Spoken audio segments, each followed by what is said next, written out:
Mwaka jana tulifanya pamoja, wakati ule tulizungumzia miaka mitatu. Tuliita mafiga matatu ya Dr. Samia Suluhu Hassan. Na kwa nini tuliita mafiga matatu na sasa tumekuja kuzungumza tena miaka minne ambapo tumeita mafiga manne? Tumeita mafiga manne kwa sababu msingi wa taifa letu hili, tunajua wazi kwamba Rais wa Jamhuri ya Muungano wa Tanzania ni mtumishi wa umma. Ameapa kula kiapo kwa ajili ya kutumikia watu.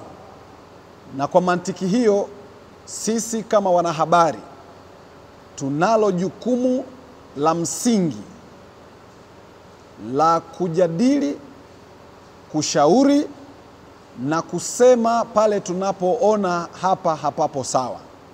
Sasa huo ndo msingi wetu mkubwa na sote tunajua. Sasa kwa sababu Rais Samia aliapa si kwa ukabila, si kwa udini, si kwa rangi. Aliapa kama Rais wa Jamhuri ya Muungano wa Tanzania, na sisi hapa mara zote hata mwaka jana tulimjadili kama Rais wa Jamhuri ya Muungano wa Tanzania. Sasa vyama vingine vya siasa hapa tupo kujadili, huyu ni wa CCM, huyu ni wa Chadema, huyu ni wa ACT Wazalendo, huyu ni wa Chauma. Sisi tunajadili Rais wa Jamhuri ya Muungano wa Tanzania ambaye aliapa, si aliapa kwa chama chake, aliapa kama mtumishi wa umma. Kwa msingi huo wa kwanza nilitaka niuweke sawa. Na kwa sababu yeye ni kiongozi na ni mtumishi wa umma, kwa mujibu wa katiba yetu ni kwamba kuwapa kwake kupitia serikali yake anawajibika kutengeneza ustawi wa wananchi, na mamlaka zote zinatoka kwa wananchi. Sote tunafahamu hilo. Kwa hiyo huo ndio msingi mkubwa. Sasa kama mwanahabari na wenzangu tuliokaa tukazungumza kwamba sisi tunajua mwaka huu ni mwaka wa uchaguzi, na nilikuwa namwambia kwenye kamati ndugu Mansuri kwamba Chama cha Mapinduzi chenyewe kilifanya, kwa kizungu wanasema they have done unthinkable, kwenye kufikiri kwamba Rais Samia ndiye anawafaa kuwa mgombea. Vyama vingine havijasema. Sasa kwa sababu wao wamefanya, haituondolei wajibu wetu wa msingi sisi kumpima na kujadili katika level ya utaifa kama rais wa nchi. Sasa hapa hatumjadili rais, hatumjadili mwenyekiti wa Chama cha Mapinduzi, na wala hatumjadili mtu ambaye anatokana na Chama cha Mapinduzi. Japo kwamba 2015 mpaka 2020 mkataba wa msingi wa wananchi ulijengwa kwenye ilani, na ilani ilivyojengwa ilikwenda kuunda serikali. Sasa sisi mkataba wa msingi tunaye andikishana naye na tuliandikishana naye ni Rais wa Jamhuri ya Muungano wa Tanzania. Kwaona hapa tuna wajibu wa kujadili, kwa sababu CCM walisema Dr. Samia amefanya a tremendous job kwenye nchi hii, wakakubaliana tarehe 17, 18 pale Dodoma walikubaliana. Je, wananchi tunaona tremendous. Sasa tarehe 18 mwaka huu tunajua tarehe 19 ndio siku aliyoapa kuwa rais wa jamhuri. Kwa nini sisi tunafanya tarehe 18? Ni siku moja kabla ya kuapa.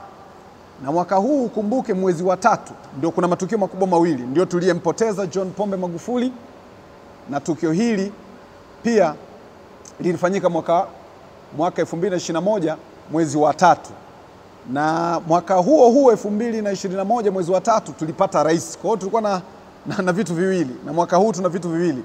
17 tunaadhimisha miaka kadhaa ya kifo cha Dr. John Pombe Magufuli, na ndio mwaka tunaadhimisha miaka minne hiyo ya kuapa kwa Dr. Samia.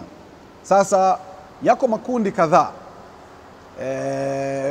watakuwepo vijana voluntarily kabisa, vijana wa taifa hili, wawe bodaboda, wawe intellectuals, manake watu kutoka vyuo vikuu ambao watakuja kuonyesha thinking yao, watakuja wakulima, wavuvi.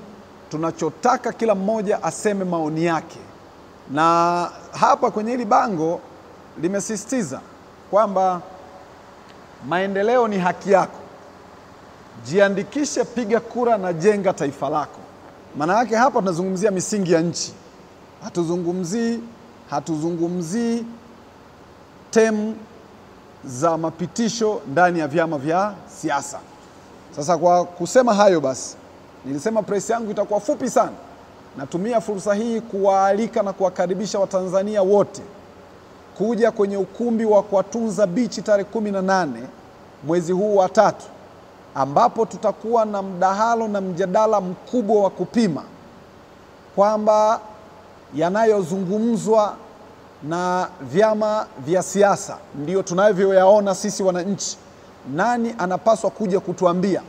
Ni sisi wananchi. Tutakutana pale tuweze kufanya endorsement. Kama kweli amefanya, lazima tupime, tunampa tena, na kama hajafanya tutashauri kwamba hapa sio. Sasa nani anatakiwa kusema hayo maneno? Ni sisi wananchi kwa ujumla wake, kuja kujadiliana, kuweka misingi ya utaifa, kuweka maoni yetu. Na mimi mnanijua, kwenye nyeupe huwa na mimi niko mweupe, na kwenye nyeusi huwa niko nyeusi. Angalia vipindi nimefanya midahalo kadhaa. Kwa hili ni eneo langu la utawala kabisa. Ninapokuja swala la midahalo, mimi ni sehemu ya utawala wangu kabisa. Nimefanya na makatibu wakuu, nimefanya na viongozi, mawaziri, nimefanya na wasemaji wa serikali, nimefanya na hata siku ile mlikuwepo waziri mkuu pale, tulimuuliza mambo kadhaa na aliyatolea ufafanuzi kwa kina. Na watu wakati tunafanya kipindi kile kulikuwa na shida ya umeme hapa nchini. Tulimuuliza waziri mkuu top level ya shughuli za serikali, mtendaji mkuu wa shughuli za serikali, tulimtaka, tukamuuliza na akatufafanulia. Nafikiri leo tunajua majibu yake, yamefanyika hajafanyika. Sasa hapa hatupo kusema wamefanya hawajafanya. Siku hiyo umma, kwa sababu umma ndio wenye mamlaka full ya kuteua na kutengua. Kwa hiyo nitumie fursa hii kusema karibuni Watanzania wote Kwatunza Beach tarehe 18 kuanzia saa 3 asubuhi, na kutakuwa na shughuli hapa katikati kuelekea kwenye hilo tukio. Tutaenda kukutana na makundi kadhaa, kwa sababu kuna makundi mengine yatatoka voluntary kabisa. Tulijaribu kuambia vijana katika vyuo mbalimbali waje kutoka Kagera, waje kutoka Shinyanga, waje kutoka Simiu, waje kutoka Mara, kote huko. Msingi mkubwa ni kujadili miaka 4 ya Dr. Samia kama rais wa Jamhuri ya Muungano wa Tanzania. Nadhani ibara ya 33 ya katiba iko clear kwamba kutakuwa na mkuu wa nchi, kutakuwa na mkuu wa serikali na kutakuwa na amiri jeshi mkuu. Hapa sisi tunamjadili mkuu wa nchi, head of government, head of state and commander in chief, ndio mtu ambaye tunatakiwa kumjadili sisi hapa.